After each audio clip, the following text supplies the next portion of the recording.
आप सुनेंगे मुंशी प्रेमचंद द्वारा लिखित उपन्यास गबन का 9वां भाग। रमा के परिचितों में एक रमेश बाबू म्युनिसिपल बोर्ड में हेड क्लर्क थे। उम्र तो 40 के ऊपर थी, पर थे बड़े रसिक। शतरंज खेलने बैठ जाते तो सवेरा कर देते, दफ्तर भी भूल जाते, न आगे नात न पीछे पगाह। जवानी में स्त्री मर गई थी, दूसरा विवाह नहीं किया। उसे एकांत जीवन में सिवा विनोद के और क्या अवलंब था। चाहते तो हजारों के वारे न्यारे करते, पर रिश्वत की कौड़ी भी हराम समझते थे। रमा से बड़ा स्नेह रखते थे, और कौन ऐसा निठल्ला था जो रात रात भर उनसे शतरंज खेलता। आज कई दिन से बेचारे बहुत व्याकुल हो रहे थे। शतरंज की एक बाजी भी न हुई थी। अखबार कहाँ तक पढ़ते। रमा इधर 2 बार आया अवश्य था, पर बिसात पर न बैठा। रमेश बाबू ने मोहरे बिछा दिए, उसको पकड़कर बैठाया, पर वो बैठा नहीं। वो क्यों शतरंज खेलने लगा? बहू आई है, उसका मुंह देखेगा, उससे प्रेमालाप करेगा कि इस बूढ़े के साथ शतरंज खेलेगा। कई बार जी में आया उसे बुलवाएं, पर ये सोचकर कि वो क्यों आने लगा, रह गए। कहाँ जाएं? सिनेमा ही देख आवे, किसी तरह समय तो कटे। सिनेमा से उन्हें बहुत प्रेम ना था, पर इस वक्त उन्हें सिनेमा के सिवा और कुछ ना सूझा। कपड़े पहने और जाना ही चाहते थे कि रमा ने कमरे में कदम रखा।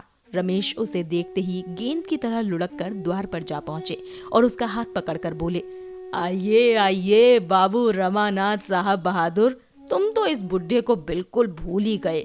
हाँ भाई, अब क्यों आओगे? प्रेमिका की रसीली बातों का आनंद यहाँ कहाँ। चोरी का कुछ पता चला? रमानाथ, कुछ भी नहीं। रमेश, बहुत अच्छा हुआ थाने में रपट नहीं लिखाई, नहीं 100-200 मत्थे और जाते। बहू को तो बड़ा दुख हुआ होगा। रमानाथ, कुछ पूछिए मत, तभी तो दाना पानी छोड़ रखा है। मैं तो तंग आ गया, जी में आता है कहीं भाग जाऊं, बाबूजी सुनते नहीं। रमेश, बाबूजी के पास क्या काई का खजाना रखा हुआ है? अभी 4-5 हजार किए हैं, फिर कहाँ से लाकर गहने बनवा दे? 10-20 हजार रुपए होंगे। तो अभी तो बच्चे भी तो सामने हैं, और नौकरी का भरोसा ही क्या? 50 रुपए होता ही क्या है? रमानाथ, मैं तो मुसीबत में फंस गया। अब मालूम होता है कहीं नौकरी करनी पड़ेगी।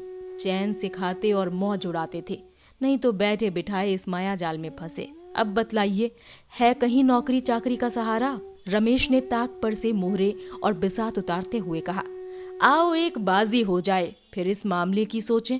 इसे जितना आसान समझ रहे हो उतना आसान नहीं है। अच्छे अच्छे धक्के खा रहे हैं। रमानाथ, मेरा तो इस वक्त खेलने का जी नहीं चाहता। जब तक ये प्रश्न हल ना हो जाए, मेरे होश ठिकाने नहीं होंगे। रमेश बाबू ने शतरंज के मोहरे बिछाते हुए कहा, आओ बैठो, एक बार तो खेल लो, फिर सोचें क्या हो सकता है। रमानाथ, जरा भी जी नहीं चाहता। मैं जानता कि सिर मुंडाते ही ओले पड़ेंगे तो मैं विवाह के नजदीक ही ना जाता। रमेश, अजी 2-4 चाले चलो तो आप ही आप जी लग जाएगा। जरा अक्ल की गांठ तो खुले। बाजी शुरू हुई। कई मामूली चालों के बाद रमेश बाबू ने रमा का रुख पीट लिया। रमानाथ, ओहो, क्या गलती हुई। रमेश बाबू की आंखों में नशे की सी लाली छाने लगी। शतरंज उनके लिए शराब से कम मादक ना था। बोले, बोनी तो अच्छी हुई। तुम्हारे लिए मैं एक जगह सोच रहा हूँ, मगर वेतन बहुत कम है, केवल 30 रुपए। वो रंगी दाढ़ी वाले खां साहब नहीं है, उनसे काम नहीं होता। कई बार बचा चुका हूँ। सोचता था जब तक किसी तरह काम चले बने रहे। बाल बच्चे वाले आदमी हैं। वो तो कई बार कह चुके, मुझे छुट्टी दीजिए, तुम्हारे लायक तो वो जगह नहीं है, चाहो तो कर लो। ये कहते कहते रमा का फीला मार लिया। रमा ने फीले को उठाने की चेष्टा करके कहा, आप मुझे बातों में लगाकर मेरी मोहरे उड़ा जाते हैं। इसकी सनद नहीं, लाओ मेरा फीला। रमेश, देखो भाई, बेईमानी मत करो। मैंने तुम्हारा फीला जबरदस्ती तो नहीं उठाया। हाँ, तो तुम्हें वो जगह मंजूर है? रमानाथ, वेतन तो 30 है। रमेश, हाँ वेतन तो कम है, मगर शायद आगे चलकर बढ़ जाएगा। मेरी राय है कर लो। रमानाथ, अच्छी बात है, आपकी सलाह है तो कर लूंगा।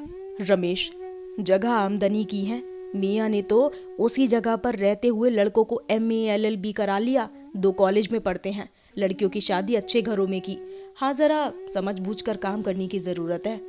रमानाथ, आमदनी की मुझे परवाह नहीं, रिश्वत कोई अच्छी चीज तो है नहीं। रमेश, बहुत खराब, मगर बाल बच्चे वाले आदमी क्या करें, 30 रुपयों में गुजर नहीं हो सकती। मैं अकेला आदमी हूँ, मेरे लिए 150 काफी है, कुछ बचा भी लेता हूँ। लेकिन जिस घर में बहुत से आदमी हो, लड़कों की पढ़ाई हो, लड़कियों की शादियां हो, वो आदमी क्या कर सकता है।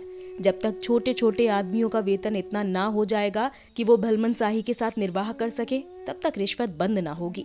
यही रोटी दाल घी दूध तो वो सब भी खाते हैं, फिर एक को 30 रुपए और दूसरे को 300 रुपए क्यों देते हो। रमा का फर्जी पिट गया। रमेश बाबू ने बड़े जोर से कहा मारा। रमेश ने रोष के साथ कहा, अगर आप चुपचाप खेलते हैं तो खेलिए, नहीं मैं जाता हूँ। मुझे बातों में लगाकर सारे मोहरे उड़ा लिए। रमेश, अच्छा साहब, अब बोलूं तो जबान पकड़ लीजिए। ये लीजिए शह, तो तुम कल अर्जी दे दो। उम्मीद तो है तुम्हें ये जगह मिल जाएगी, मगर जिस दिन ये जगह मिले मेरे साथ रात भर खेलना होगा। रमानाथ, आप तो 2 ही मातों में रोने लगते हैं। रमेश, अजी वो दिन गए जब आप मुझे मात दिया करते थे। आजकल चंद्रमा बलवान है, इधर मैंने एक मासी किया है, क्या मजाल की कोई मात दे सके, फिर शह। रमानाथ, जी तो चाहता है दूसरी बाजी मात देकर जाऊं, मगर देर होगी। रमेश, देर क्या होगी, अभी तो 9 ही बजे हैं, खेल लो, दिल का अरमान निकल जाए, ये शह और मात। रमानाथ, अच्छा कल की रही, कल ललकार कर 5 मातें ना दी तो कहिएगा। रमेश, अजी जाओ भी, तुम मुझे क्या मात दोगे, हिम्मत हो तो अभी सही। रमानाथ, अच्छा आइए, आप भी क्या कहेंगे, मगर मैं 5 बाजियों से कम ना खेलूंगा।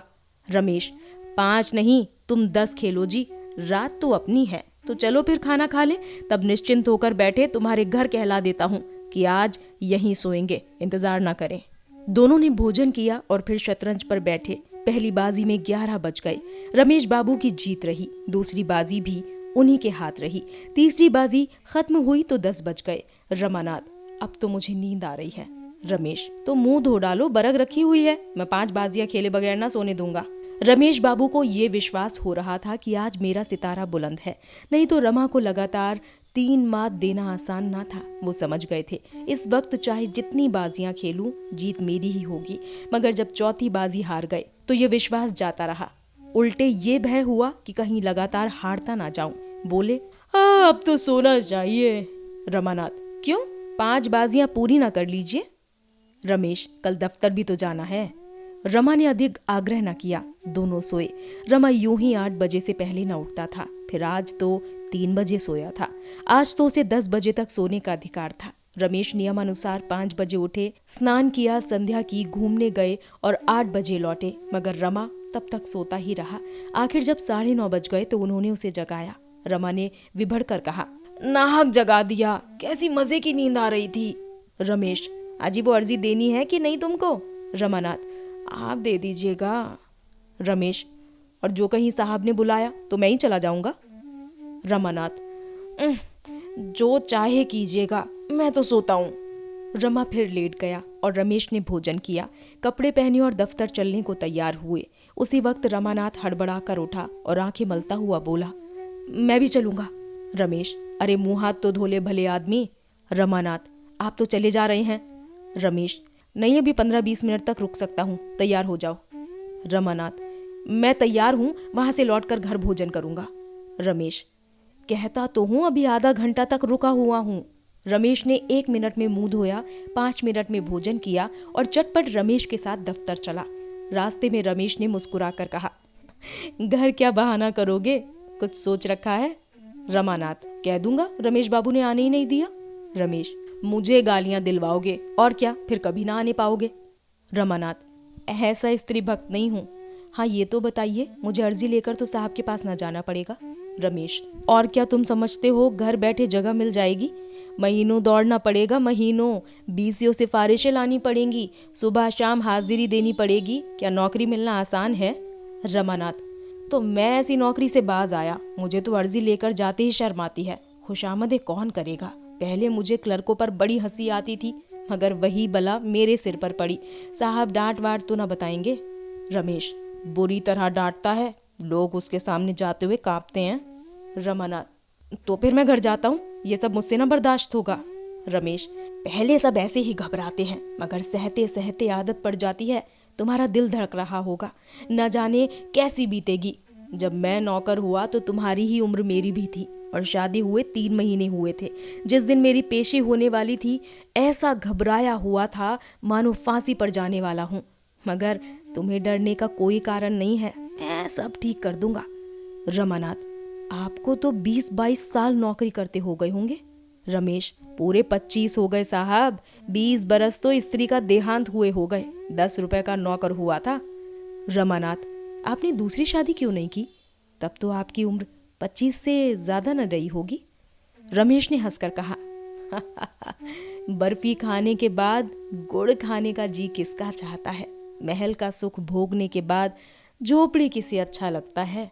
प्रेम आत्मा को तृप्त कर देता है।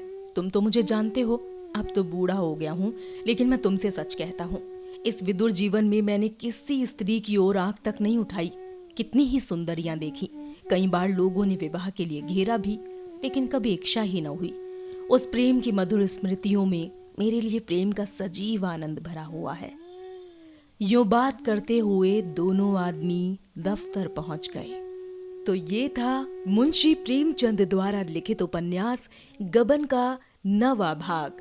उपन्यास के आगे के भाग सुनने के लिए हमारे साथ बने रहिए और हमारी दूसरी कहानियों को सुनकर उन पर भी अपनी प्रतिक्रियाएं दें। साथ ही हमारे चैनल को लाइक, शेयर, सब्सक्राइब करना ना भूलें और सुनते रहें स्टोरियन लफ्जों के हमसफर।